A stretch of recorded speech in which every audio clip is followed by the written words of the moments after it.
மரக்காணம் அருகே போலீசார் 9 கிலோமீட்டர் துரத்திச் சென்று 139 கிலோ தடை செய்யப்பட்ட புகையிலைப் பொருட்கள் பறிமுதல் செய்துள்ளனர். எல்லை வழியாக காரில் தடை செய்யப்பட்ட புகையிலைப் பொருட்கள் கடத்தப்படுவதாக பிரம்மதேசம் போலீசாருக்கு ரகசிய தகவல் கிடைத்தது.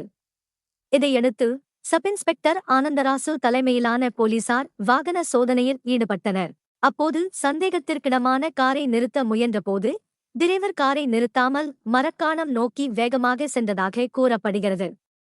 போலீசார் சுமார் 9 கிலோமீட்டர் துரத்திச் சென்ற நிலையில் ஆலந்தோர் கிராமம் அருகே காரை நிறுத்திவிட்டு டிரைவர் சாவியை எடுத்துக்கொண்டு தப்பியோடினார்.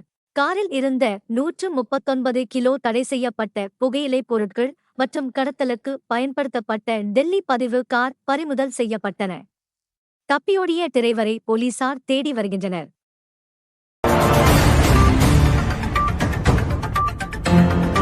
கோட்டக்குப்பத்தில் வாரந்தோறும் நூற்றுக்கணக்கான ஆடுகள் அறுக்கப்படும் கூடத்திற்கு திடீரென சீல்.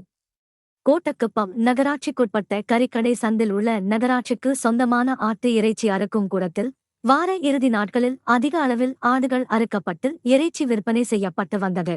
இந்த அறுக்கும் கூடம் சுகாதாரமற்ற நிலையில் இருப்பதாக புகார் எழுந்த நிலையில் இது தொடர்பாக தேசிய பசுமை தீர்ப்பாயத்தில் வழக்கு தொடரப்பட்டது. இதையடுத்து சுற்றுச்சூழல் துறையின் உத்தரவின் பேரில் நகராட்சி கமிஷனர் தலைமையிலான அதிகாரிகள் இறைச்சி அறுக்கும் கூடத்தை பூட்டி சீல் வைத்தனர். வழக்கு முடியும் வரை இந்த கூடம் செயல்படாது என அறிவிக்கப்பட்டுள்ளது.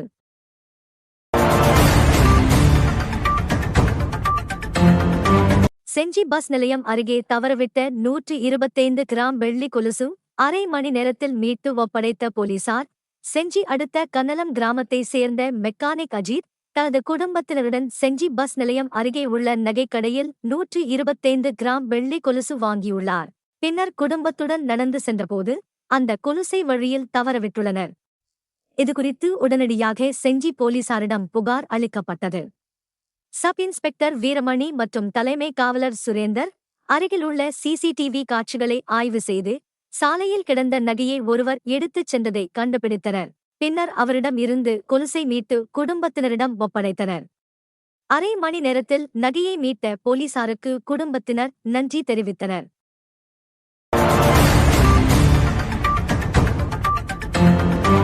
திண்டிவனத்தில் மழை நீர் செல்ல வேண்டிய முக்கிய வாய்க்கால் ஆக்கிரமிப்பு மற்றும் கழிவுகளால் அடைந்துள்ளதாக புகார் எழுந்துள்ளது.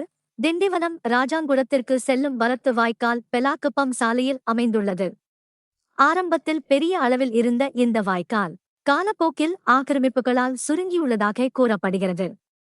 வாய்க்காலின் மேல் பகுதியில் சிலர் கடைகள் அமைத்தும் சில இடங்களில் சிமெண்ட் பிளாக்குகளால் மூடியும் இருப்பதாக புகார் எழுந்துள்ளது.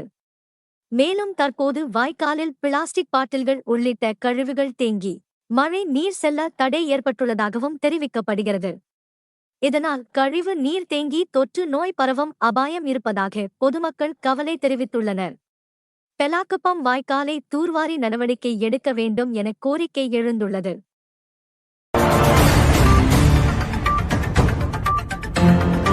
வீடு புகுந்து 8 சவரன் நகையை திருடிய வழக்கில் குற்றவாளிக்கு 2 ஆண்டுகள் சிறை தண்டனை விதித்து திண்டிவனம் நீதிமன்றம் தீர்ப்பளித்துள்ளது.